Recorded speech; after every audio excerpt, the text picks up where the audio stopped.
አስተማሪዋን ለፍቅር የተመኘችው ተማሪ መጨረሻ ምን ይሆን? ታሪካችን የሚጀምረው በአንድ የሁለተኛ ደረጃ ትምህርት ቤት የአዲስ ተማሪዎች ምዝገባ በሚካሄድበት የተጨናነቀ ሁኔታን ስናይ ሲሆን በዚሁ ቦታ ሂቢኪ ሺማዳ የተባለች ተማሪ ጋር እንተዋወቅና ቆይ ግን ከዛ በፊት አሁን ላይ 649 ሰብስክራይበር አለን። እቅዳችን በዚህ 90 ቀን ውስጥ 100,000 ሰብስክራይበር ለመግባት ነው። አንችልም? እንችላለን። ሰብስክራይብ አድርጉ።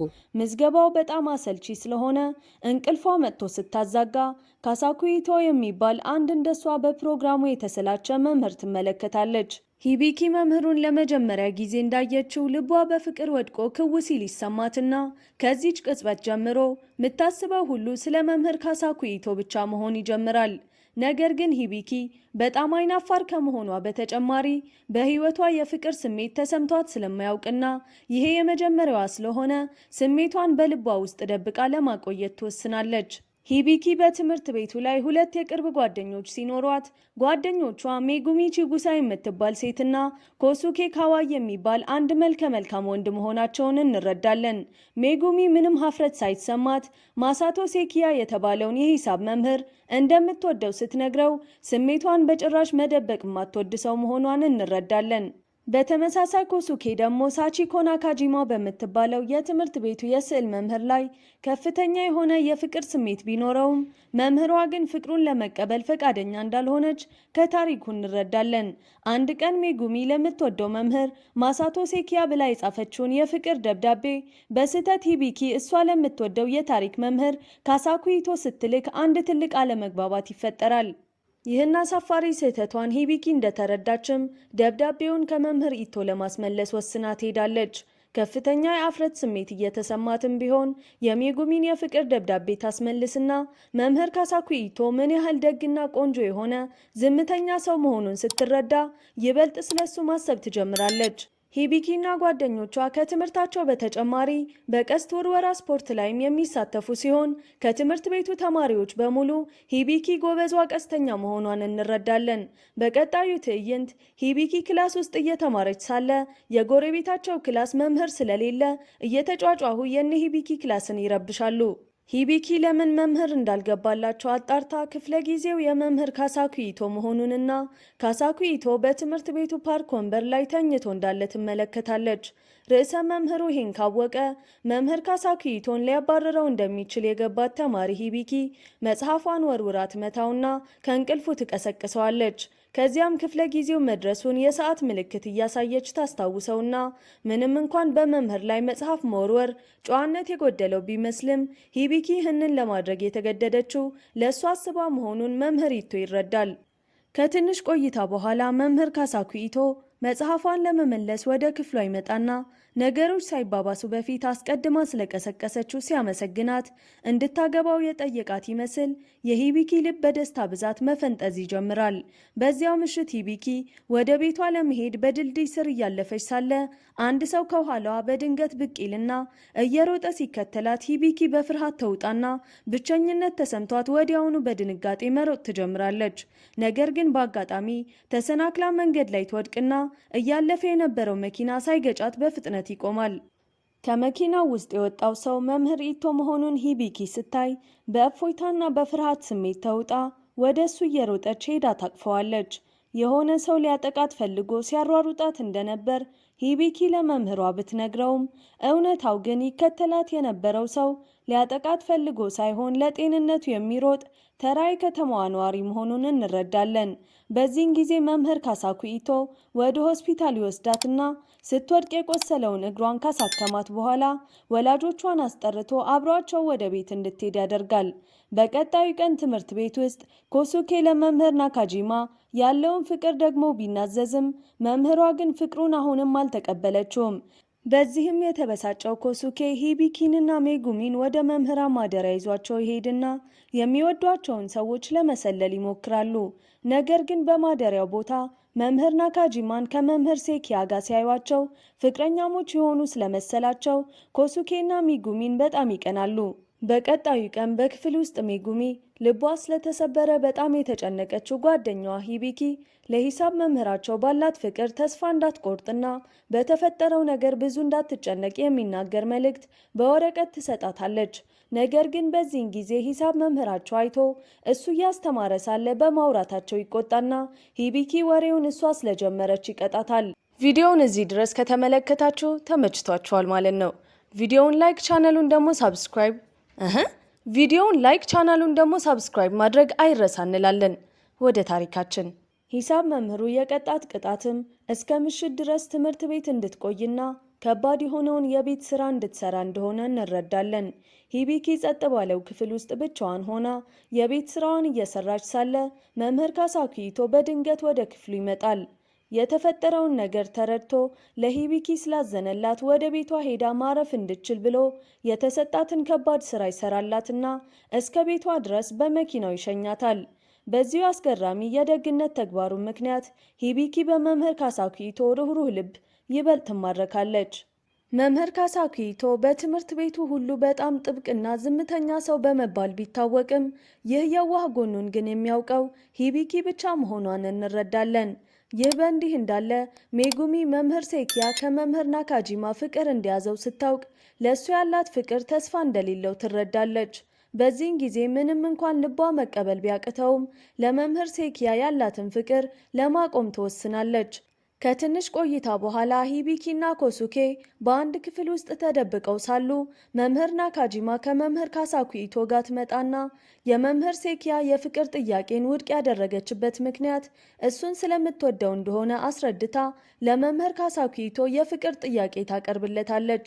ነገር ግን በዚህን ጊዜ መምህር ካሳኪቶ ሌላ የሚወደው ሰው እንዳለ በመንገር የመምህር ናካጂማን ከልብ የመነጨ የፍቅር ጥያቄ ሳይቀበለው ጥሏት ይሄዳል። ከዚያም በኋላ ኮሱኬና ሂቢኪ መምህር ናካጂማ የፍቅር ጥያቄዋ ውድቅ ስለተደረገባት በብስጭት እያለቀሰች ከክፍሉ ስትወጣ ያዩና መምህሪቶን በሙሉ ልቧ እንደምትወደው ይረዳሉ።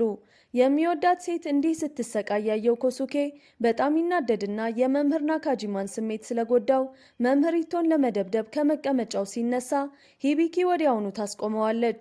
መምህሪቶን ከጎዳው እንደምታሳስረው ስትናገር ሂቢኪ የታሪክ መምህራቸውን እንደምትወደው ኮሱኬ ይረዳል።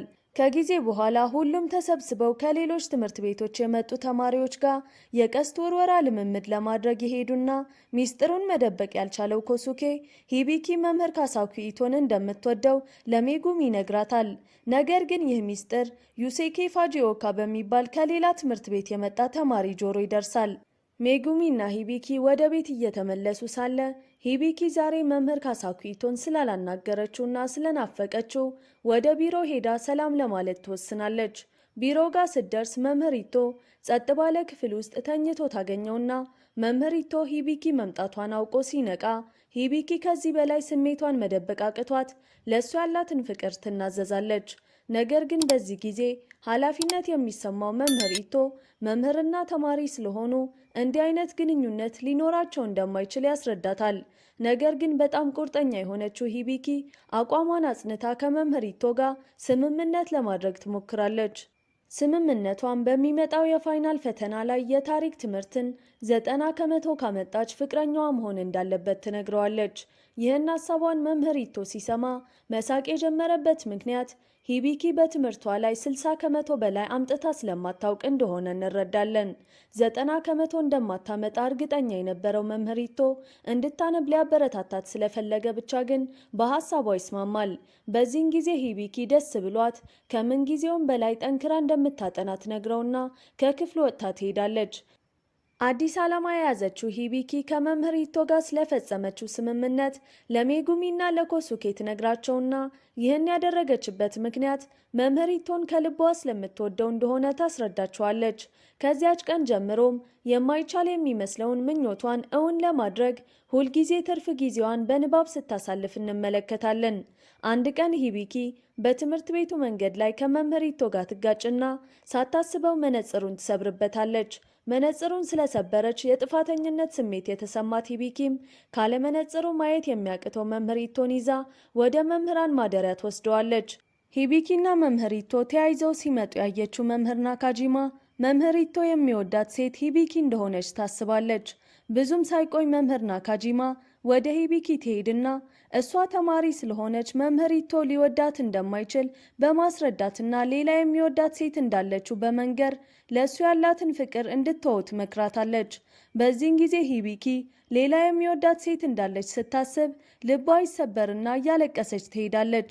ነገር ግን ሂቢኪ ገጠመኙን ከሌላ ትምህርት ቤት ለመጣው ዩሴኬ ፋጂኦካ በቀስት ውርወራ ስልጠና ጊዜ ትነግረውና ለመምህሯ ባላት ፍቅር ተስፋ እንዳትቆርጥ ነግሮ ያጽናናታል።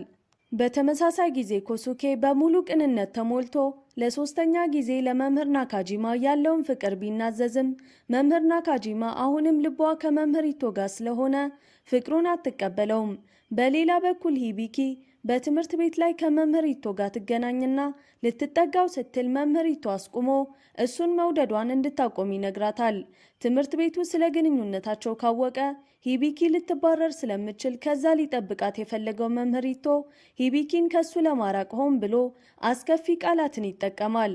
ቃላቶቹ እንደ ጩቤ የሂቢኪን ልብ ስለወጉት ሂቢኪ አምርራ እያለቀሰች ትሄድና ሁሉም ነገር ለሁለቱ ጓደኞቿ ትነግራቸዋለች። ይህን የሰሙት ጓደኞቿ ኮሱኬና ሜጉሚ ለሂቢኪ በማዘን በቁጣ ወደ መምህሪቶ የሄዱና የሂቢኪን ስሜት ስለጎዳ ይቅርታ እንዲጠይቃት ይነግሩታል። መምህሪቶ ሂቢኪን ባይወዳትም እንኳን በእሷ ላይ እንዲህ መጨከን እንደሌለበት ሲያስረዱት መምህሪቶ የጥፋተኝነት ስሜት ይሰማውና ሂቢኪን ይቅርታ ለመጠየቅ ይወስናል። መምህሪቶ ሂቢኪን አስከፊ ቃላት ተጠቅሞ ያገለለበት ምክንያት በታሪክ ትምህርት ፈተና ላይ አስደንጋጭ የሆነ 97 ነጥብ ስላመጣች እንደሆነ እናይና ሂቢኪ በስምምነታቸው መሰረት ፍቅረኛዋ እንዲሆን እንዳትጠይቀው ብሎ እንዳደረገው እንረዳለን። በመምህሪቶ ጭካኔ የተሞላበት ድርጊት አሁንም ድረስ እያዘነችና እየተበሳጨች የነበረችው ሂቢኪ ብቻዋን ወደ ቤቷ ስትሄድ በመንገድ ላይ ማዘኗን አይተው ሊጎዷት የፈለጉ ወንዶች ሲመጡ እንኳን ምንም ግድ አልሰጣትም። በዚህ ጊዜ ሂቢኪ በከፍተኛ ሁኔታ ይፈልጋት የነበረው መምህሪቶ ይደርስና በመኪናው ወደ ቤቷ ያደርሳታል። እሷን ሲፈልግ በጣም ተጨንቆ ስለነበር እሱም እንደ ሂቢኪ ከእሷ ፍቅር እንደያዘው እንረዳለን። በቀጣዩ ቀን ሂቢኪ አስደናቂውን የፈተና ውጤቷን ካወቀች በኋላ ደስተኛ ያልሆነችበት ምክንያት መምህሪቶ እንደ ስምምነታቸው ፍቅረኛዋ ለመሆን ፈቃደኛ የሚሆን ስላልመሰላት እንደሆነ እንረዳለን። ግራ የተጋባችውና ልቧ የተሰበረው ሂቢኪም ወደ ዩሱኬ ተመልሳ ሄዳ የመምህሯ ፍቅር ሊተዋት እንዳልቻለና ካለሱ መኖርን ስታስብ ሕይወት እንደሚጨልምባት ትነግረዋለች። በዚህን ጊዜ ደጉ ዩሱኬ እንደ ማንኛውም ሰው ፍቅር ከሚይዛትን ሰው መምረጥና ማስገደድ ስለማችል በመምህሯ ፍቅር መውደቋ የእሷ ጥፋት እንዳልሆነ ይነግራታል። አንድ ቀን በትምህርት ቤቱ የባህል ፌስቲቫል ወቅት ሂቢኪ ከ90 በላይ ነጥብ ለማግኘት ያደረገችውን ትጋት በሙሉ ስታስታውስ በድንገት መንፈሷ ይታደስና በእውነት መምህሪቶን እንደምትወደው እንዲያውቅ እንደገናና አንድ ጊዜ በሙሉ ልቧ ፍቅሯን ለመግለጽ ትወስናለች። ለበዓሉ የሚያምር የሙሽራ ልብስ ለብሳ ሂቢኪ መምህሪቶን አፈላልጋ ታገኘውና ለዘላለም እንደምትወደው ቃል እየገባች ፍቅሯን ትገልጽለታለች። በዚህን ጊዜ ባልተጠበቀ ሁኔታ ከዚህ በላይ ስሜቱን መቆጣጠር የተሳነው መምህሪቶ ሂቢኪን ያቅፋትና ይስማታል። እንዲህ ሳትጠብቀው ሲስማት ከምን ጊዜውም በላይ መምህሪቶ ለእሷ ያለውን እውነተኛ ስሜት ምን እንደሆነ ለማወቅ እንድትጓጓ ያደርጋታል። በቀጣዩ ቀን ሁሉም ሰው ሂቢኪን በንቀት ዓይን እየተመለከታትና እያማት ሳለ ሂቢኪ ያልጠበቀችው ነገር ትሰማለች። ትናንት አንድ ሰው ሂቢኪ መምህሪቶን ስትስመው የነበረበትን ቅጽበት ፎቶ አንስቶ በትምህርት ቤቱ ፌስቡክ ላይ ስለለቀቀው አሁን ሁሉም ለመምህሪቶ ያላትን ፍቅር እንደሚያውቅ እንረዳለን። በዚህም ምክንያት ሂቢኪ ለጊዜው ከትምህርት ቤቱ ስትታገድ፣ መምህሪቶ ደግሞ የራሱ ተማሪ ሆነችውን ሂቢኪን በመሳሙ ምክንያት በዳይሬክተሩና በመምህራን ምክር ቤት ተገቢውን ቅጣት እንዲያገኝ ወደ ስብሰባው ተጠርቷል። በስብሰባው ላይ መምህሪቶ ሁሉም ነገር የእሱ ጥፋት እንደሆነና ሂቢኪን እንድትስመው ያስገደዳት እሱ እንደሆነ ያምናል። ይህንን ያደረገው ሂቢኪን ከቅጣቱ ለመጠበቅ ብሎ እንደሆነ እንረዳለን። በቀጣዩ ትዕይንት ሂቢኪና መምህሪቶ ስለተፈጠረው ነገር ለመወያየት ይገናኙና ከእሱ ጋር ከዚህ በላይ ምንም አይነት ግንኙነት ሊኖራት እንደማይገባ መምህሪቶ ለሂቢኪ ይነግራታል። በዚህን ጊዜ ሂቢኪ በተሰበረ ልብ ተስፋ ቆርጣ ወደ ቤቷ ስትሄድ ከዩሱኬ ጋር ትገናኝና ዩሱኬ ሂቢኪ እንዲህ በጣም አዝና ሲያያት በድንገት ለሂቢኪ ያለውን ፍቅር ይገልጽላታል።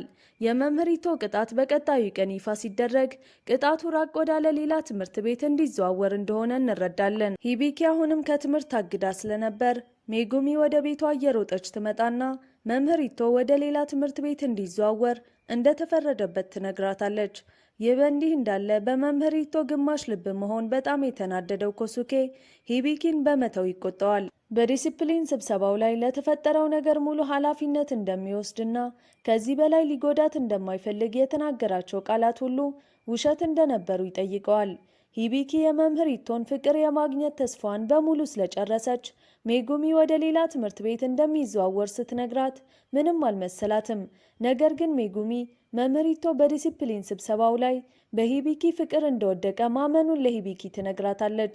በተጨማሪም መምህሪቶ በጣም ስለሚወዳትና ይህን ግንኙነታቸው ከቀጠለ ሊጎዳት ስለሚችል ከሂቢኪ መራቅ መፈለጉን እንደተናገረ ስትነግራት በመጨረሻ የመምህሪቶን እውነተኛ ስሜት ያወቀችው ሂቢኪ ብስክሌት ይዛ መምህሪቶን ፍለጋ ትሄዳለች። ሂቢኪ እሱን ፍለጋ ላይ ሳለች ከሳይክሏ ወድቃ ብትጎዳም ተነስታ መምህሪቶን ፍለጋ እያነከሰች ትሄዳለች። ሂቢኪና መምህሪቶ መንገድ ላይ ይገናኙና መምህሪቶ ለሂቢኪ ያለውን ፍቅር ሳይደብቅ ይናዘዛል። ነገር ግን ፍቅራቸውን የሚቀጥሉ ከሆነ ቢያንስ ከሃይስኩል ተመርቃ መውጣት እንዳለባት ሲነግራት ሂቢኪ በሀሳቡ ትስማማለች። ከ1 ዓመት ተኩል ገደማ በኋላ ሂቢኪና ጓደኞቿ የሃይስኩል ትምህርታቸውን ጨርሰው ይመረቃሉ። ሜጉሚ ከሷ 1 ዓመት በታች ካለ ተማሪ ጋር ፍቅር እንደጀመረች እናይና ኮሱኬ ደግሞ አሁንም መምህር ናካጂማን ለማማለል የሚሞክረው እንደ ተማሪ ሳይሆን እንደ ትልቅ ሰው መሆኑን እንረዳለን። ሂቢኪ ከምርቃቱ ስነ ስርዓት በኋላ ለመጨረሻ ጊዜ ከትምህርት ቤቱ ቅጥር ግቢ ስትወጣ ውጭ ላይ ይጠብቃት የነበረው መምህሪቶ ሰላምታ ይሰጣታል። ከዚያም መምህሪቶ ለምርቃቷ እንኳን ደስ አለሽ ይላትና አሁን ከተመረቀች በኋላ ምን ማድረግ እንደምትፈልግ ይጠይቃታል። በዚህን ጊዜ ፍቅር በተሞላበት ልብ ሂቢኪ የመምህሪቶን እጅ ትይዝና አሁን ማድረግ የምትፈልገው ከእሱ ጋር መኖር ብቻ እንደሆነ ትነግረዋለች። የመጨረሻው ትዕይንት እጅ ለእጅ ተያይዘው እናይና እንደ ደስተኛና ይፋዊ ጥንዶች ለመጀመሪያ ጊዜ ሲሳሳሙ ፊልሙ ይጠናቀቃል። ሀሳብ አስተያየታችሁን ኮሜንት ላይ ጻፉልን። እዚህ ጋር የምትመለከቱትን ቪዲዮ ማየት እንዳትረሱ። ይመቻችሁ።